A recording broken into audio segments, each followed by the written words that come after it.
विरारमध्ये एका हॉटेलमध्ये राडा झालाय।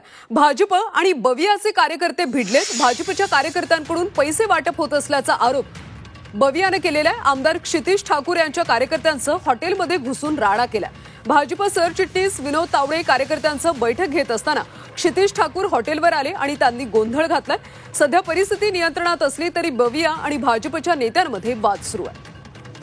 बहुजन विकास आघाडी आणि भाजपच्या नेत्यांमध्ये वाद झालाय। विरारमध्ये एका हॉटेलमध्ये राडा झाल्याचं पाहायला मिळतंय। भाजपच्या कार्यकर्त्यांकडून पैसे वाटप होत असल्याचा आरोप बवियाने केलाय। आमदार क्षितिज ठाकूर हे कार्यकर्त्यांसोबत हॉटेलमध्ये गेले आणि तिथे त्यांनी राडा घातलाय। भाजप सरचिटणीस विनोद तावडे कार्यकर्त्यांचं बैठक घेत असताना क्षितिज ठाकूर तिथे पोहोचले आणि त्यांनी गोंधळ घातलाय।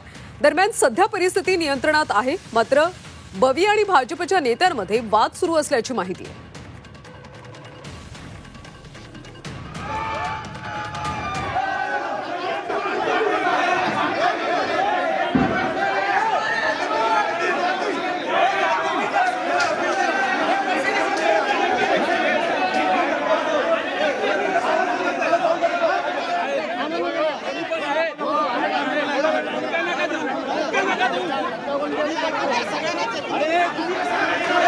तर याबद्दल आपण प्रतिक्रिया जाणून घेऊयात। भाजपचे नेते प्रवीण दरेकर सध्या आपल्या सोबत आहेत। दरेकरजी, विरारमध्ये एका हॉटेलमध्ये राडा झालाय, त्यावेळी विनोद तावडे सुद्धा होते आणि बवियाने असा आरोप केलाय की भाजप पैसे वाटत होते। मला वाटतं भारतीय जनता पार्टीचं कल्चर अशा प्रकारचे पैसे वाटून निवडणूक जिंका असं अजिबात नाही। आपण पूर्व इतिहास तपासल्यावर त्या ठिकाणी समजेल। कष्ट करून घाम गाळून विजय मिळवणारा भारतीय जनता पक्ष इथपर्यंतची वाटचाल आहे आणि विनोद तावडे काही साधे कार्यकर्ते नाहीत, ते राष्ट्रीय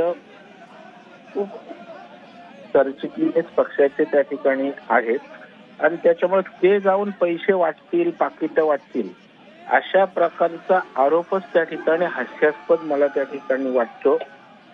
आता आपला पराभव समोर दिसतोय की काय, म्हणून अशा प्रकारे पैसे वाटपाचं चित्र रंगवायचं, घेराव घालायचं, पाकिटं दाखवायची आणि लोकांच्या मनामध्ये भारतीय जनता पार्टी आणि उमेदवारांच्या प्रति संभ्रम निर्माण करायचा आणि आपलं राजकीय इप्सित साध्य करायचं अशा प्रकारचा डाव किंवा स्ट्रॅटेजी या ठिकाणी दिसते।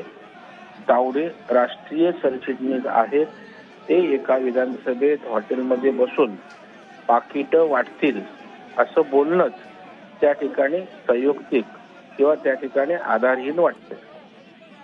नक्कीच दरेकरजी, खरं तर बवियाचे अध्यक्ष हितेंद्र ठाकूर सुद्धा आपल्या सोबत आहेत, आपण त्यांचीही प्रतिक्रिया घेऊयात। ठाकूरजी, तुम्ही आरोप केलेला आहे की भाजप त्या ठिकाणी पैसे वाटप करत होती, नेमका आरोप काय, तुम्ही त्या ठिकाणी काय पाहिलं?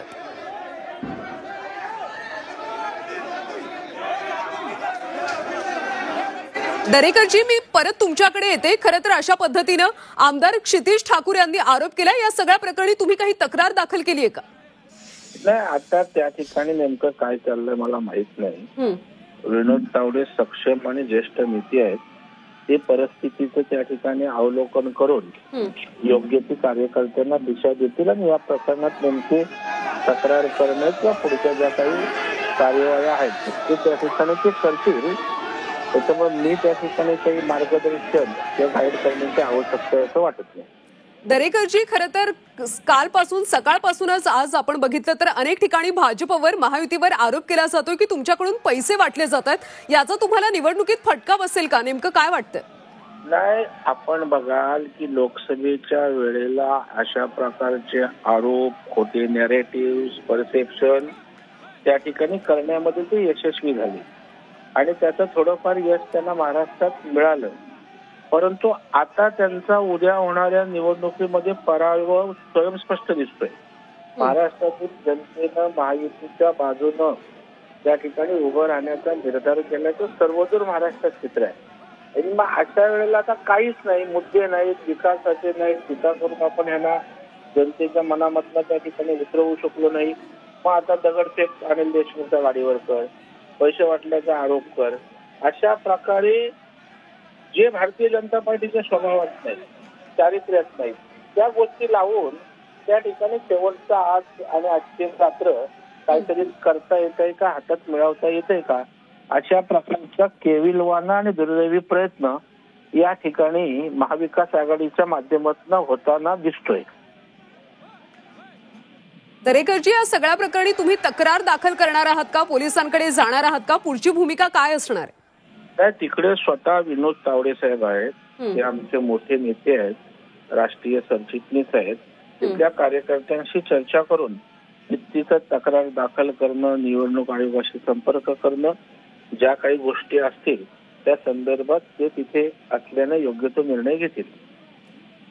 दरेकरजी, तुमचा काही विनोद तावडेंशी संपर्क झाला का या सगळ्या प्रकरणानंतर? तुम्ही काही माहिती घेतलीत का? नेमकी कशा पद्धतीची कुठली बैठक चालू होती? प्रयत्न करतोय परंतु फोन लागत नाहीये.